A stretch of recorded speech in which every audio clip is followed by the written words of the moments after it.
સમાચારમાં આપનું સ્વાગત છે। હિંમતનગર ખાતે કલેક્ટર લલિત નારાયણસિંહ સાંધુની અધ્યક્ષતામાં જિલ્લા સ્વાગત કાર્યક્રમ યોજાયો। સાબરકાંઠા જિલ્લા કલેક્ટર લલિત નારાયણસિંહ સાંધુની અધ્યક્ષતામાં કલેક્ટર કચેરી સભાખંડ ખાતે જિલ્લા સ્વાગત કાર્યક્રમ યોજાયો હતો। લોકશાહીને ધબકતી રાખી પ્રજાના કલ્યાણ માટે છેલ્લા 20 વર્ષથી નિરંતર ચાલી આવતો ગુજરાત સરકારનો સ્વાગત ઓનલાઈન ફરિયાદ નિવારણ કાર્યક્રમ લોકો માટે આધારસ્તંભ બની ગયો છે। આ કાર્યક્રમમાં જિલ્લાના નાગરિકોએ પોતાના પ્રશ્નો રજૂ કર્યા।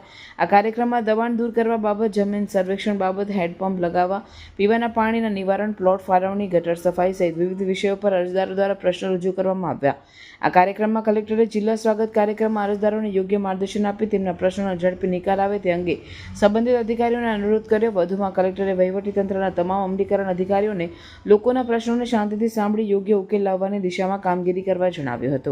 આ કાર્યક્રમમાં જિલ્લા વિકાસ અધિકારી હર્ષદ વોરા, અધિક નિવાસી કલેક્ટર કૃષ્ણા વાઘેલા સહિત તાલુકા વિકાસ અધિકારીઓ તેમજ અન્ય અમલીકરણ અધિકારીઓ તેમજ અરજદારો ઉપસ્થિત રહ્યા હતા।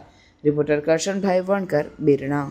આવા ન્યૂઝ જોવા માટે સાબર આવાઝ યુટ્યુબ ચેનલને સબસ્ક્રાઇબ કરો અને લાઇક કરો, જેથી હવે પછીના દરેક સમાચાર સબસ્ક્રાઇબ કરેલા હશે તેઓને નવા સમાચારની માહિતી મળી જશે।